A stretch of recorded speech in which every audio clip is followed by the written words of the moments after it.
சூரியனுங்கிறது பார்த்தீங்கன்னா ஒரு நடுத்தரமான ஒரு கிரகம். லக்னாதிபதி ராசி அதிபதிக்கு நண்பராக வரக்கூடிய கிரகம். பெரிய பாதிப்பு இருக்காது. 11ஆம் இடத்துல உச்சம் பெற்று குரு பார்வை பெற்றால் அருமையான ஒரு வெற்றி. 10ஆம் இடத்துல திக்பலம் பெற்றால் தொழில் வெற்றி. 5ஆம் இடத்துல நீச்சம் ஆனால் மட்டும்தான் கொஞ்சம் தகப்பனார் புத்திரகாரகன் சில பிரச்சனைகளும் புத்திர விஷயத்திலையும் சில குளறுபாடுகள் வரக்கூடிய அமைப்புகள் உண்டு. அதிபதியாக வந்து குழந்தைங்களால எந்த அளவுக்கு நீங்க வந்து மகிழ்ச்சி பெற போறீர்கள், எந்த அளவுக்கு யோகம் அனுபவிக்க போறீங்க. வாழ்க்கையில வந்து சுக்கிரன் எந்த இடத்துல இருக்கிறாரோ அந்த பாவம் வந்து மிகவும் யோகமான பாவமா வருது. 10ஆம் இடத்துல சுக்கிரன் இருக்கும் பொழுது தொழில் ஸ்தானம் வந்து மேன்மையாகிறது. ஏன் 12ஆம் இடத்துல இருக்கும் பொழுது வெளிநாட்டுல போய் ஜெயிக்கக்கூடிய ஒரு ஷேர் மார்க்கெட் அது மாதிரி விஷயத்துல ஜெயிக்கக்கூடிய அமைப்புகள் வரும். 10ஆம் வீட்டுல இருந்தா தொழில பிரச்சனை கொடுப்பார். 4ஆம் வீட்டுல இருந்தா அம்மா தாயார் இடம் வீடு வண்டி வாகனம் அதுல பிரச்சனை கொடுப்பார். 10ஆம் பார்வையாக பார்த்து தொழில பிரச்சனை கொடுப்பார். 6க்கு விரயமான 5ஆம் வீட்டுல இருக்கிறது இருந்து 11ஆம் வீட்டை கனெக்ட் ஆகிறது ஓரளவுக்கு பரவாயில்லை.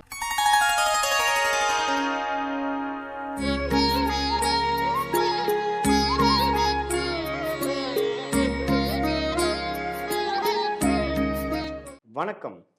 தொடர்ந்து நம்மளுடைய சேனல்ல பாத்தீங்கன்னா அறிவியல் சார்ந்த சயின்டிபிக் வேதிக் அஸ்ட்ராலஜி முறையில் பார்த்துட்டு இருப்பீங்க நம்புகிறேன்.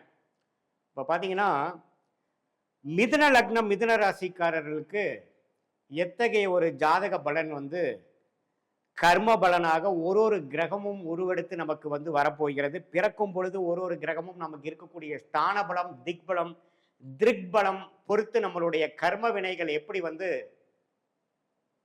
மிதுன லக்னம் மிதுன ராசிக்காரர்களுக்கு வரப்போகிறது என்று நம்ம பார்க்க போறோம். அதுல வந்து குறிப்பா சொல்ல வேணும்னா சயின்டிபிக் வேதிக் அஸ்ட்ராலஜி முறையில டிகிரி அடிப்படையில ஒரு கிரகம் இருக்கிறத வச்சு எந்த மாதிரி நம்ம வந்து பலனை எடுக்க முடியும். தீய கர்மாவை கொடுக்கக்கூடிய கிரகம் என்ன, பாவ அதாவது சுப கர்மா நீங்க செய்த பாவ புண்ணியங்களை கொடுக்கக்கூடிய புண்ணியங்களுக்கு பலனாக கொடுக்கக்கூடிய அருமையான கர்ம பலனை கொடுக்கக்கூடிய கிரகம் என்ன, தீய கர்மாவை உங்களுக்கு பலனாக கொடுக்கக்கூடிய கிரகங்கள் என்னங்கிறது கொஞ்சம் டீட்டெயிலாக பார்க்க போகிறோம். அதுக்கு முன்னாடி சேனலில் ஃபஸ்ட் டைம் வரவங்க மறக்காமல் சப்ஸ்கிரைப் பண்ணுங்கள். ஸோ தொடர்ந்து நம்மளோட வீடியோஸில் உங்களை வந்து அடையும். மிதுன லக்னத்துக்கு மிகவும் முக்கியமான கிரகம் புதன். புதன் தான் உங்களுடைய லக்னாதிபதியாகவும் ராசி அதிபதியாகவும் வருகிறார். புதன் நல்ல இடத்துல ஆட்சி பலத்தோட உச்ச பலத்தோடு இருக்கும் பொழுது நல்ல பலன்களையும், 10ஆம் இடத்துல நீச்சமாக இருந்தாலும் நீச்ச பங்கம் ஆகும் பொழுது நல்ல பலன்களை கொடுக்குது. எப்போ ஒரு செவ்வாயோட சேரும் பொழுது, ராகுவோட சேரும் பொழுது, சனியோட சேரும் பொழுது தான் லக்னாதிபதி ராசி அதிபதி ஆகிய புதன் கெடுகிறார். ஸோ ஒரு நல்ல திருட்பலம் பெறும் பொழுது, நல்ல ஒரு அமைப்புல ஸ்தான பலத்தோடு இருக்கும் பொழுது ஜாதகரே ஒரு நல்ல வாழ்க்கையை வாழக்காக பிறந்திருக்கிறார், ஒரு பிரச்சனை இல்லாத வாழ்க்கையை வாழ்வார் என்பதை காட்டி, அதே சமயத்தில் ஒரு தீய கர்மாவை கொடுக்க போது ஒரு பிரச்சனைக்குரிய ஒரு கர்மாவாக இருக்குங்கிறதையும் நீங்க பார்த்துக்கணும். ஸோ உங்கள் ஜாதகத்தில் உங்களுடைய புதன் எப்படி இருக்குது, நீங்கள் மிதுன லக்னம் மிதுன ராசியாக பிறந்திருந்தீங்கன்னா உங்களோட புதன் எப்படி இருக்குங்கிறது பார்த்துக்குங்க. இப்போ பார்த்தீங்கன்னா அடுத்தபடியான யோகத்தையும் ராஜயோகத்தையும் கொடுக்கக்கூடிய கிரகம் பார்த்தீங்கன்னா சனியும் சுக்கிரனும். சுக்கிரன் வந்து 5ஆம் வீட்டு அதிபதியாக வந்து குழந்தைங்களால எந்த அளவுக்கு நீங்கள் வந்து மகிழ்ச்சி பெற போறீர்கள், எந்த அளவுக்கு யோகம் அனுபவிக்க போறீங்க. வாழ்க்கையில் வந்து சுக்கிரன் எந்த இடத்துல இருக்கிறாரோ அந்த பாவம் வந்து மிகவும் யோகமான பாவமாக வருது. 10ஆம் இடத்துல சுக்கிரன் இருக்கும் பொழுது தொழில் ஸ்தானம் வந்து மேன்மையாகிறது. ஏன் 12ஆம் இடத்துல இருக்கும் பொழுது வெளிநாட்டில் போய் ஜெயிக்கக்கூடிய ஒரு ஷேர் மார்க்கெட் அது மாதிரி விஷயத்தில் ஜெயிக்கக்கூடிய அமைப்புகள் வருது. எந்த இடத்துல சுக்கிரன்கிற கிரகம் அருமையா இருக்கோ அந்த பாவத்தோட ஆதிபத்தியம் நமக்கு சாதகமாக செயல்பட போகிறது என்பதை நீங்க தெரிந்து கொள்ள வேண்டும்.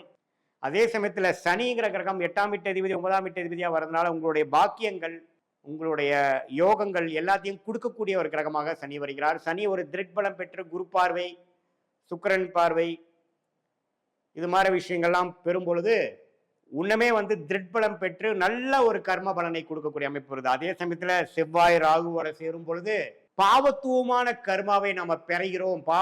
பாவங்கள் அதிகமாக செய்துதான் இந்த பிறவி பெற்றோங்கிறத நம்ம புரிந்து கொள்ளலாம். உங்க ஜாதகத்துல அந்த யோக கிரகமாகிய மிதுன லக்னத்துக்கு மிதுன ராசிக்கு யோக கிரகமாகிய சுக்கிரன் சனி எத்தகைய ஒரு அமைப்புல இருக்குதுங்கிறது நீங்களே பார்த்து புரிஞ்சுக்குங்க.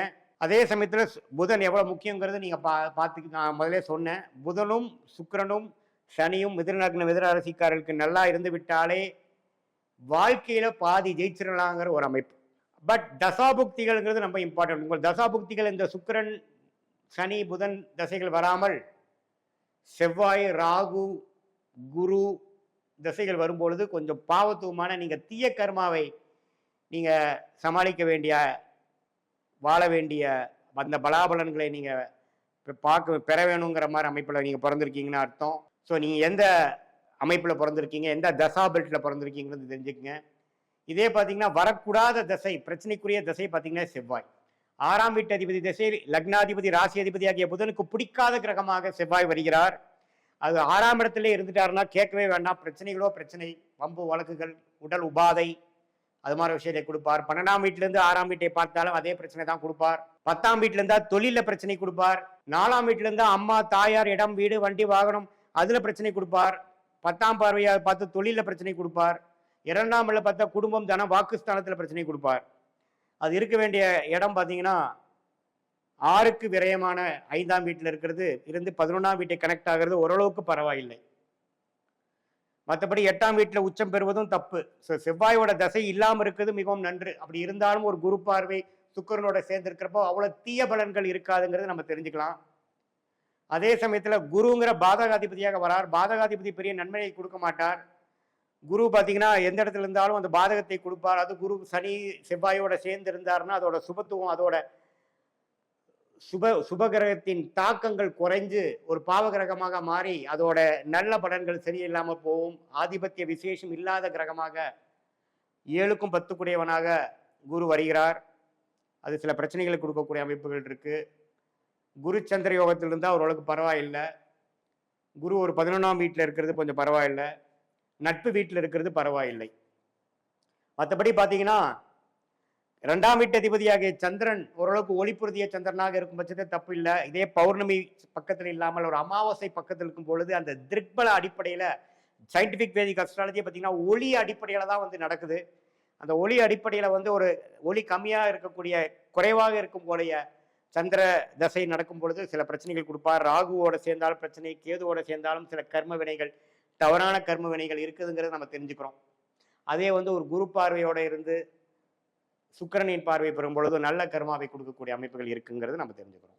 ஸோ சூரியனுங்கிறது பார்த்தீங்கன்னா ஒரு நடுத்தரமான ஒரு கிரகம். லக்னாதிபதி, ராசி அதிபதிக்கு நண்பராக வரக்கூடிய கிரகம். பெரிய பாதிப்பு இருக்காது. 11ஆம் இடத்துல உச்சம் பெற்று குரு பார்வை பெற்றுட்டால் அருமையான ஒரு வெற்றி. 10ஆம் இடத்துல திக்பலம் பெற்றால் தொழில் வெற்றி. 5ஆம் இடத்துல நீச்சம் ஆனால் மட்டும்தான் கொஞ்சம் தகப்பனார், பித்ருகாரகன் சில பிரச்சனைகளும், புத்திர விஷயத்திலையும் சில குளறுபாடுகள் வரக்கூடிய அமைப்புகள் உண்டு. மற்றபடி பார்த்தீங்கன்னா ராகு கேதுகள் குரு சுக்கிரனின் தாக்கத்தில் இருக்கும் பொழுது, சுபகிரகத்தின் தாக்கம் இருக்கும்போது அருமையான கர்மாவாகவும், சனி செவ்வாய் ஓட தாக்கத்திலேயோ பார்வையிலையோ சேர்க்கையிலையோ இருக்கும் பொழுது தீய கர்மாவையும் கொடுக்கக்கூடிய அமைப்புகள் இருக்கு. ஸோ இதுதான் மிதுன லக்னம், மிதுன ராசிக்காரர்களுக்கு ஒரு கிரகமும் எத்தகைய ஒரு கர்ம வினைகளை கொடுக்கக்கூடிய ஒரு அமைப்பு இருக்கு. அதுல வந்து அருமையான ஒரு கிரகமாக சனியும் புதனும் வருகிறார். சனியும் சுக்கிரனும், அது அடுத்தபடியாக லக்னாதிபதி, ராசிதியாக புதன் வருகிறார். வரக்கூடாத சுமாரான பலனை கொடுக்கக்கூடிய செவ்வாய், குரு, இது மாதிரி கிரகங்கள்லாம் கொஞ்சம் கேர்ஃபுல்லாக இருக்கணும். சந்திரனுமே பார்த்தீங்கன்னா அதோட ஒளி அடிப்படையில் தான் நம்ம முடிவெடுக்க போகிற அமைப்பாக இருக்குது. நியூட்ரலாக சூரியன் வருகிறார். ராகு கேதுகள் இருக்கக்கூடிய சேர்க்கக்கூடிய கிரகத்தை பொறுத்து அதோட கர்ம வினைகள் செயல்பட போகிறதுங்கிறத நம்ம துல்லியமாக பார்த்தோம். இதில் உங்களுக்கு என்ன மாதிரி தசைகள் வருது, 20-25 வயசுலேருந்து 60 வயசுக்குள்ள எது மாதிரி தசைகள் வருது, எந்தெந்த நட்சத்திரத்தில் இருக்கிறார், அந்த நட்சத்திராதிபதி உங்கள் ஜாதகத்தில் எப்படி இருக்கிறார்களா பார்த்து உங்கள் கர்ம பலன்கள் எப்படி செயல்பட போகிறது அப்படிங்கிறத நம்ம துல்லியமாக பார்க்க போகிறோம். நம்ம வந்து உங்களோட ஜாதகத்தை பார்க்கும் பொழுது ஒன்றுமே இம்மீடியட் ஃபியூச்சர் எப்படி இருக்க போகுது, லாங் டேர்ம் ஃபியூச்சர் எப்படி இருக்க போகுது, எந்த மாதிரி நேரத்தில் எது மாதிரி கர்ம வினைகள் எதிர்பார்க்கலாம், உங்கள் லைஃப் டைரக்ஷன் எப்படி போக போகுதுங்கிறது சயின்டிஃபிக் வேதிக் அஸ்ட்ராலஜி முறையில் டீட்டெயிலாக பார்க்கலாம். இது பொதுவான பலன்கிறத நீங்கள் தெரிஞ்சுக்கணும். மீண்டும் மற்றொரு காணொலியில் சந்திப்போம். நன்றி, வணக்கம்.